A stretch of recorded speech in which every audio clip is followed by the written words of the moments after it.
اللہ کے محبوب علیہ الصلاۃ والسلام نے فرمایا کہ الا اخبرکم باہل الجنہ،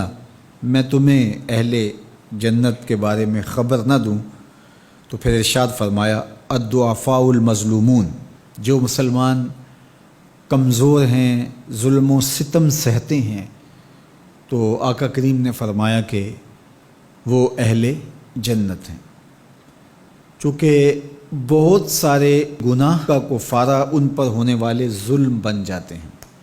اہل ایمان کو دنیا میں جو تکلیفیں پہنچتی ہیں تو ان تکلیفوں کے بدلے میں ان کو اجر دیا جاتا ہے، حتیٰ کہ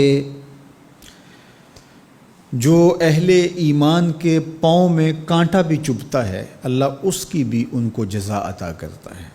اور ایک حدیث پاک میں آتا ہے کہ اہل بلا کو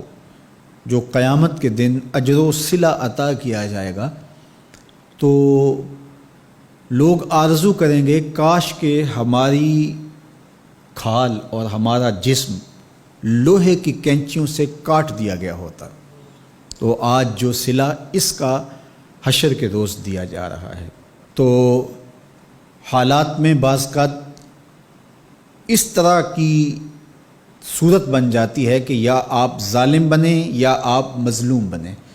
تو اس وقت مظلوم بننے کو اختیار کر لیجئے گا، ظالم کبھی بھی نہ بنیے گا، چونکہ ظالم کا ٹھکانہ آتش دوزخ ہے اور مظلوم کی جگہ اللہ کی جنت ہے۔ پھر فرمایا الا اخبرکم بخیارکم،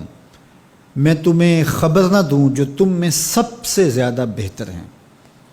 تو پھر جھولیاں پھیل گئیں، تو فرمایا تم میں سے سب سے اچھے وہ ہیں کہ جو اچھے اخلاق کے حامل ہیں، جن کا خلق اچھا ہے، جن کے رویے خوبصورت ہیں۔ اور پھر آقا کریم علیہ السلام نے فرمایا الا انبئکم بشرارکم، میں تم میں سے جو شریر ترین لوگ ہیں ان کی خبر دوں، السرسارون المتشدقون المتفہقون،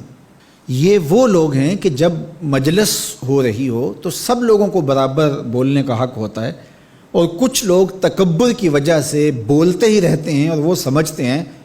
کہ بس مجھے ہی حق ہے بولنے کا، اور وہ کسی کو موقع نہیں دیتے، اور کوئی بولے تو پھر اس کی بات کاٹ کے بولنے لگ جاتے ہیں۔ المتشدقون المتفہقون، یہاں وہ لوگ مراد ہیں کہ جو خام خواہ کا تکلف کرتے ہیں اور زبان کو بل دے دے کے اور منہ بگاڑ بگاڑ کے مشکل لفظ بول کے اصطلاحات بول کے لوگوں پر اپنے علم کا رعب جمانے کے لیے کہ میں بڑا بلیغ ہوں اور بڑا فصیح ہوں، اور اسی طرح کچھ لوگوں کو یہ بڑا ہوتا ہے کہ وہ فرنگی زبانیں جانتے ہیں، تو وہ عام دیہاتی لوگوں کے ساتھ بھی گفتگو کریں تو وہ مشکل سے مشکل الفاظ بولتے ہیں، جبکہ وہ بیچارے تو سادی زبان سمجھنے سے بھی قاصر ہوتے ہیں۔ تو یہ کوئی دانش مندی نہیں ہوتی کہ آپ جو ہے وہ بھاری بھرکم الفاظ بول کر کسی کے اوپر جو ہے وہ رعب جما رہے ہوں، تو یہ بات نہیں ہوتی۔ جب بات کریں آپ تو جس طرح کے لوگ ہوں اس طرح کی بات کی جائے اور اس طرح کی مثالیں ان کو دی جائیں۔ قرآن مجید میں اللہ تعالیٰ نے فرمایا کہ وہ اس بات پہ شرم نہیں اللہ کرتا کہ وہ تمہیں مچھر کی مثال دے۔ مچھر کی مثال دے کر کہ اگر تمہاری بات سمجھ میں آتی ہے، اور مکڑی کے جالے کی مثال دے کہ اگر تمہاری بات سمجھ میں آتی ہے تو اچھی بات ہے۔ دیکھو چھوٹا بچہ ہو، دودھ پیتا ہو تو اس کو یخنی تو نہیں پلائی جاتی، اس کا معدہ خراب کرنا ہے، وہ برداشت نہیں کر سکتا، اس کو وہ دیا جائے جو وہ برداشت کر سکتا ہے۔